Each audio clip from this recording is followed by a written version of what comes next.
dans la jungle du monde professionnel, un espace où les plus aguerris survivent, les plus discrets s'effacent et où la moindre erreur d'orientation peut coûter cher.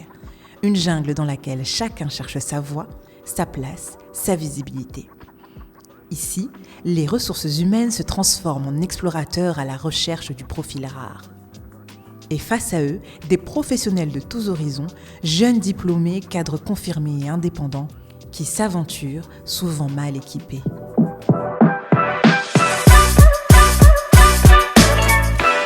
Derrière les CV bien structurés et les parcours solides, une réalité persiste encore aujourd'hui.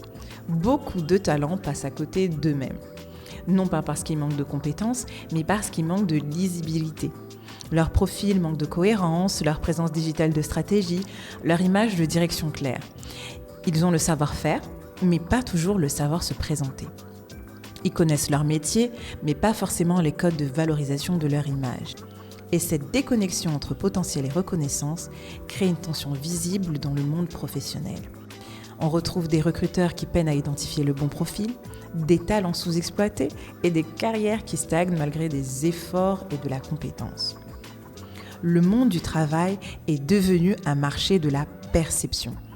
Et dans cette jungle saturée de talents, une vérité s'impose. Les compétences ne suffisent plus.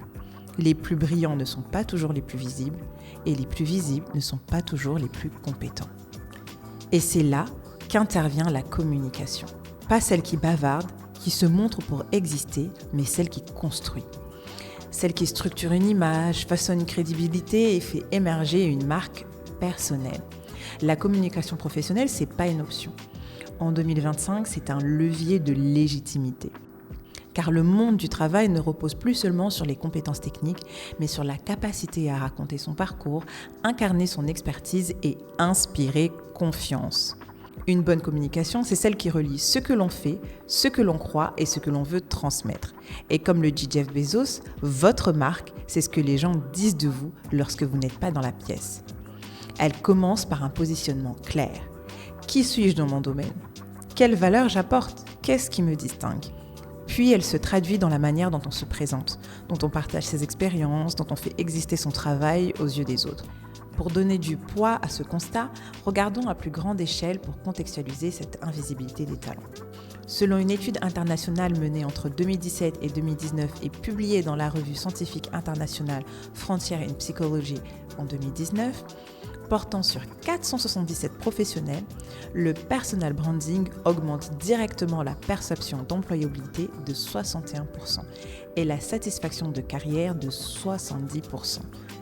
Autrement dit, ceux qui valorisent activement leur image professionnelle sont nettement plus visibles, plus confiants et perçus comme plus employables. Ces références montrent une réalité globale. La visibilité d'un profil, c'est pas un détail, c'est un critère de sélection, c'est une variable stratégique. Ce qui pour certains reste latent ou discret, devient pour d'autres un avantage compétitif. Sur LinkedIn, par exemple, les profils qui se démarquent ne sont pas ceux qui publient plus, mais ceux qui racontent avec sens, c'est-à-dire qui partagent leur réussite, un apprentissage, une conviction. Ils transforment leur expérience en récit, leurs projets en vitrine et leurs valeurs en empreinte. Et c'est là que tout change.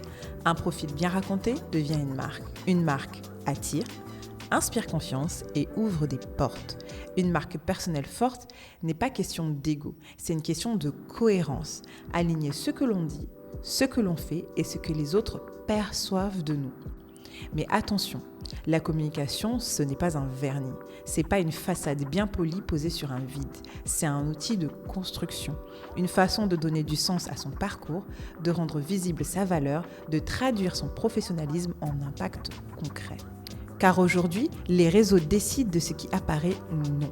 Les algorithmes filtrent. Ne pas maîtriser sa communication, c'est comme avancer dans la jungle sans boussole. Aux Comores, cette question prend une résonance particulière. Le contexte est encore plus complexe, comme dans certains pays en Afrique. J'accueille aujourd'hui le président de l'Association des ressources humaines des Comores pour parler d'un fait important. Bonjour, est-ce que vous pouvez vous présenter ? Merci beaucoup. Je m'appelle Mohamed Mersani. J'ai mes études, j'ai master 2 en gestion des ressources humaines et j'ai vécu au Sénégal. Je suis revenu en Comores depuis 2010. quelle est l'une des difficultés les plus poignantes ici aux Comores ? C'est une situation vraiment qui est difficile, sincèrement. Les deux parties, côté entreprise et demandeurs d'emploi, parce que on se rend compte du côté des entreprises, on nous dit souvent qu'il n'y a pas de profit. Et encore plus côté demandeurs d'emploi, se disent voilà, ils demandent trop d'expérience, ce qui fait que cette adéquation-là, les autres se découragent et lui ne cherche pas vraiment, il se trouve dans l'obligation de faire quoi? Recruter à travers des affiliations. Est-ce que vous connaissez quelqu'un? Est-ce que et ça pousse à recruter des personnes qui n'ont pas le profil ou qui n'ont pas les compétences. Et bien sûr, quand on n'a pas les compétences, c'est l'entreprise qui perd parce qu'on n'allait pas faire votre travail et l'entreprise continue à vous payer sans rien faire. C'est pour cette raison encore qu'on dit que c'est vraiment très catastrophique et c'est très limité. On peut dire qu'on n'est pas dit parce qu'il y a quand même des grandes boîtes qui ont mis des politiques RH un peu plus vraiment adaptées. Mais la réalité des choses, c'est que la culture comorienne est vraiment prime. On préfère mettre une personne qu'on connaît pour donner la chance à la personne la nièce ou un oncle ou quelqu'un de la famille qu'on connaît vraiment, que de mettre en place la personne qu'il faut. Et cette culture de relationnelle d'amitié domine vraiment la scène comorienne. Ça fait que des fois, même si on conseille les entreprises, même si on essaie de dire voilà, c'est le personnel qui cause vraiment la faillite de l'entreprise. Est-ce que vous auriez des conseils ou des bonnes pratiques? Les conseils que je peux donner encore pour les chercheurs d'emploi, c'est juste essayer parce qu'aujourd'hui on est dans ce monde des nouvelles technologies. Vous rédigez un CV personnalisé, il suffit de mettre vos connaissances, vos compétences et vous rédigez un CV. Des fois, on vous envoie des CV. On voit que le candidat est vraiment très qualifié, il a tous les atouts, mais c'est mélangé. D'avoir le temps, le fait d'avoir le temps, moi j'ai pas le temps de ranger ça, non, ça devrait être là, ça devrait être là, bon c'est bon, je le prends, je mets à côté, je prends un autre qui est bien arrangé. Et voilà, c'est tout simplement ça qui fait que, essayez d'être curieux, aller voir ce qui se passe sur les plateformes de technologie, il y a tout ce qui est de répertoire.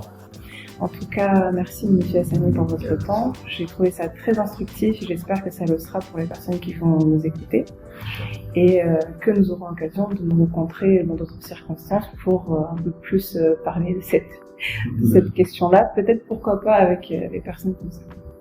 Inch'Allah, ça sera bien. Merci beaucoup. Merci. Voilà, cette question est essentielle. On nous fait comprendre que, vis-à-vis du contexte actuel comorien sur le recrutement, ajouter à cela les difficultés qu'il y a de visibilité sur les bons profils, nous nous retrouvons avec un environnement impropice au développement des ressources humaines ou des carrières professionnelles.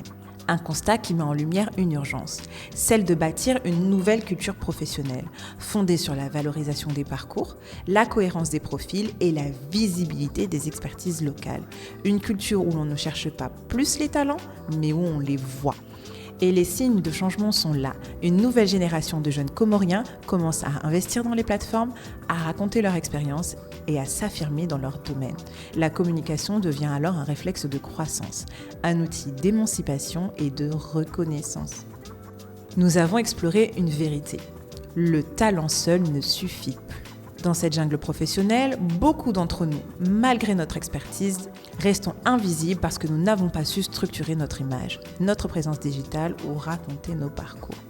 La communication dans ce contexte, c'est pas un simple outil de bavardage. C'est le levier qui transforme un profil compétent en un profil visible. Les données globales montrent que les organisations qui misent sur cette visibilité gagnent en efficacité. Aux Comores, la question est urgente. Comment faire exister les talents quand c'est présent, quand ils ne communiquent pas? Alors voilà, vous l'aurez compris, la jungle n'a pas changé. Mais les règles de survie, elles, oui. Le talent n'a de valeur que s'il est visible et la communication stratégique, digitale, incarnée est la machette qui ouvre le chemin. Et voilà, on arrive à la fin de ce podcast et j'espère qu'il vous a plu. Si vous pensez qu'il peut être utile à d'autres ou en intéresser certains, n'hésitez pas à le partager autour de vous. Et à bientôt pour un prochain podcast de Théma Carrière. Bisous!